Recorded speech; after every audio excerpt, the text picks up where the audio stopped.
शिव पुराण विद्येश्वर संहिता 9वां अध्याय। लिंग पूजा का महत्व। नंदिकेश्वर कहते हैं, ब्रह्मा और विष्णु भगवान शिव को प्रणाम कर चुपचाप उनके दाएं बाएं भाग में खड़े हो गए। उन्होंने पूजनीय महादेव जी को श्रेष्ठ आसन पर बैठाकर पवित्र वस्तुओं से उनका पूजन किया। दीर्घ काल तक स्थिर रहने वाली वस्तुओं को पुष्प वस्तु और अल्प काल तक टिकने वाली वस्तुओं को प्राकृत वस्तु कहते हैं।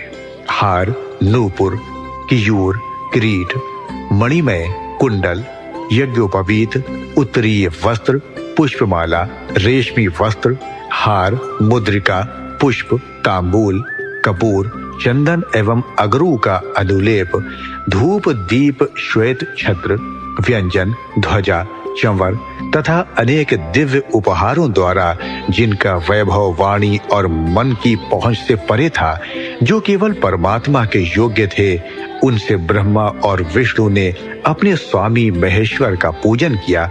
उससे प्रसन्न होकर भगवान शिव ने दोनों देवताओं से मुस्कुराकर कहा, पुत्र, आज तुम्हारे द्वारा की गई पूजा से मैं बहुत प्रसन्न हूँ।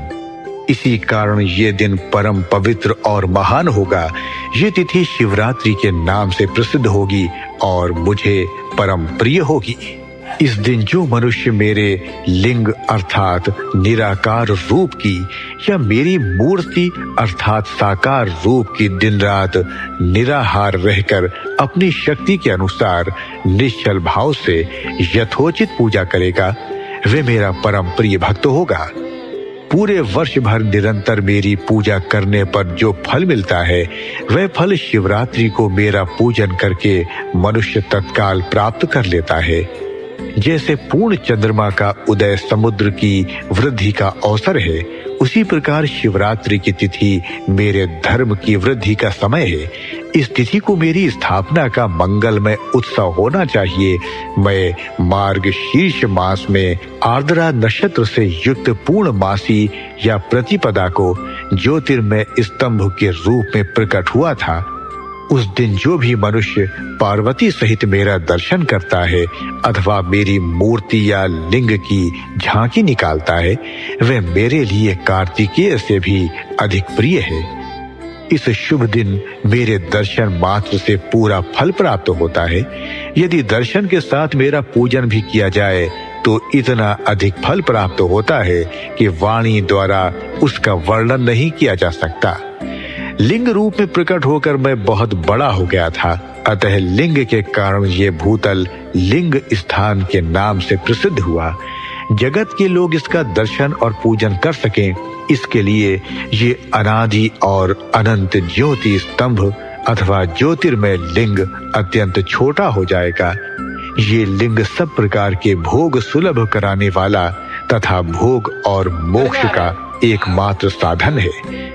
इसका दर्शन, स्पर्श और ध्यान प्राणियों को जन्म और मृत्यु के कष्ट से छुड़ाने वाला है। शिवलिंग के यहाँ प्रकट होने के कारण यह स्थान अरुणाचल नाम से प्रसिद्ध होगा तथा यहाँ बड़े बड़े तीर्थ प्रकट होंगे। इस स्थान पर रहने या मरने से जीवों को मोक्ष प्राप्त होगा। मेरे दो रूप हैं, साकार और निराकार। पहले मैं स्तंभ रूप में प्रकट हुआ, फिर अपने साक्षात रूप में। ब्रह्म भाव मेरा निराकार रूप है तथा महेश्वर भाव मेरा साक्षात रूप है। ये दोनों ही मेरे सिद्ध रूप हैं। मैं ही पर ब्रह्म परमात्मा हूँ। जीवों पर अनुग्रह करना मेरा कार्य है। मैं जगत की वृद्धि करने वाला होने के कारण ब्रह्मा कहलाता हूँ। सर्वत्र स्थित होने के कारण मैं ही सबकी आत्मा हूँ। सर्ग से लेकर अनुग्रह तक जो जगत संबंधी 5 कृत्य हैं, वे सदा ही मेरे हैं। मेरी ब्रह्म रूपता का बोध कराने के लिए पहले लिंग प्रकट हुआ, फिर अज्ञात ईश्वरत्व का साक्षात्कार कराने के लिए मैं जगदीश्वर रूप में प्रकट हो गया। मेरा सकल रूप मेरे ईशत्व का और निष्कल रूप मेरे ब्रह्म स्वरूप का बोध कराता है। मेरा लिंग मेरा स्वरूप है और मेरे सामीप्य की प्राप्ति कराने वाला है।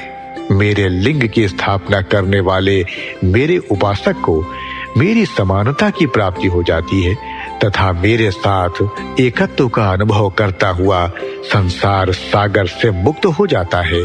वह जीते जी परमानंद की अनुभूति करता हुआ शरीर का त्याग कर शिवलोक को प्राप्त होता है, अर्थात मेरा ही स्वरूप हो जाता है। मूर्ति की स्थापना लिंग की अपेक्षा गौण है।